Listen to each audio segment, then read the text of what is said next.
Previously, we looked at laws related to cyber fraud.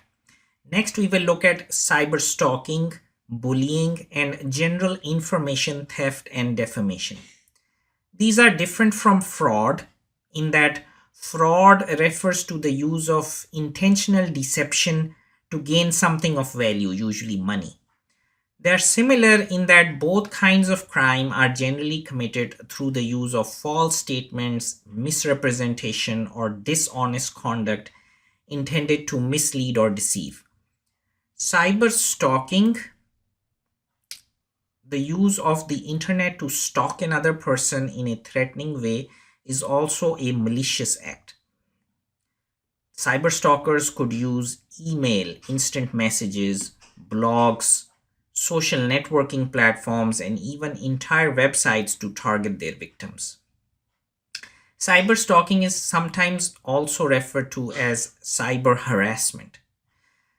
Cyber bullying is closely related to cyber stalking.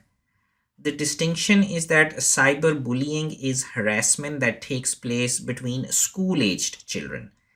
Depending on the situation, state cyberbullying or cyberstalking laws tend to apply most in these cyber harassment situations. Currently, no federal law directly addresses cyberbullying. The federal government has attempted to expand the use of the CFAA into the area of cyberbullying with little success, as was apparent in US versus Lori Drew. Amongst the highest profile CFAA cases in recent years was the US government's attempt to prosecute Lori Drew under the statute. Megan Meyer, a 13-year-old Missouri girl, was contacted via MySpace by Josh Evans, a 16-year-old boy interested in pursuing a relationship. After flirting with Meyer for a few weeks, Josh told her the world would be a better place without her. That same day, Meyer committed suicide.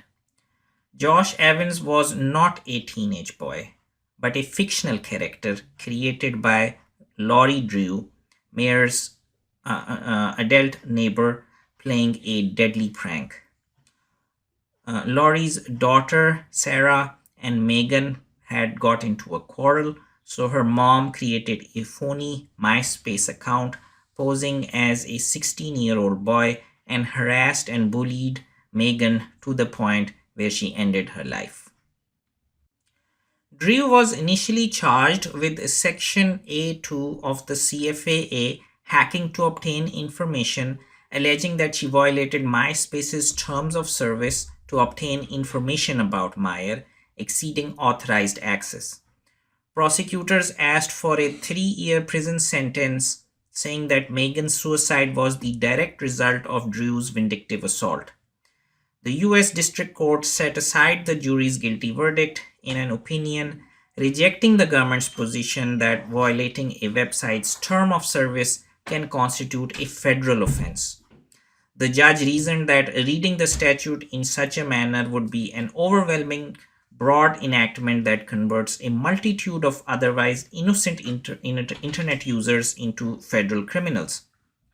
The judge said, is a misdemeanor committed by the conduct which is done every single day by millions of people.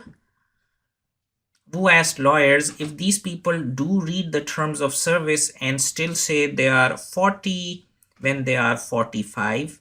Is that a misdemeanor?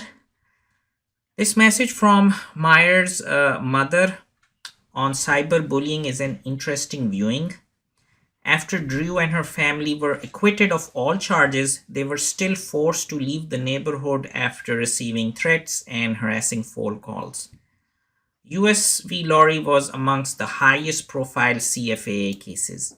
Drew's prosecution demonstrates the limits of the 1980s era CFAA in the complex world of social media. Many traditional state laws on stalking and harassment have been updated to include language about cyber stalking. Similar to many other cyber crimes, cyber stalking often crosses state borders. At the federal level, cyberstalking is prohibited under several different laws.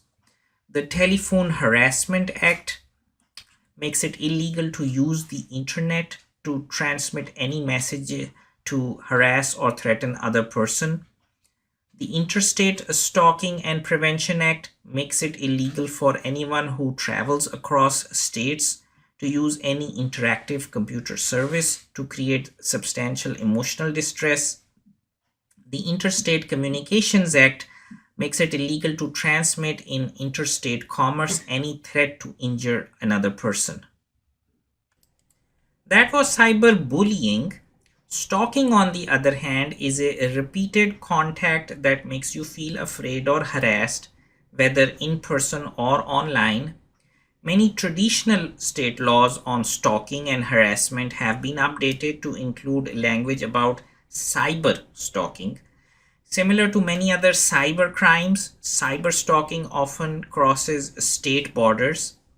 At the federal level, cyber stalking is prohibited under different laws. The Telephone Harassment Act makes it illegal to use the internet to transmit any message to harass, threaten another person. The Interstate Stalking and Prevention Act makes it illegal for anyone who travels across states to use some kind of interactive computer service that can cause emotional distress. And the Interstate Communication Act makes it illegal to transmit in interstate commerce any threat to injure another person. Cyberstalking has been addressed by most states. Where the stalker crosses states, the federal government steps in to provide protection under different laws that are based on whether the stalking is being done using telephone or the internet. There is no federal law regarding cyberbullying, but most states have made some sort of effort to address this growing issue. Some have explicit criminal laws against it, while others require schools or district policies to mitigate its effects. Still, others view cyberbullying as just another form of criminal cyber harassment.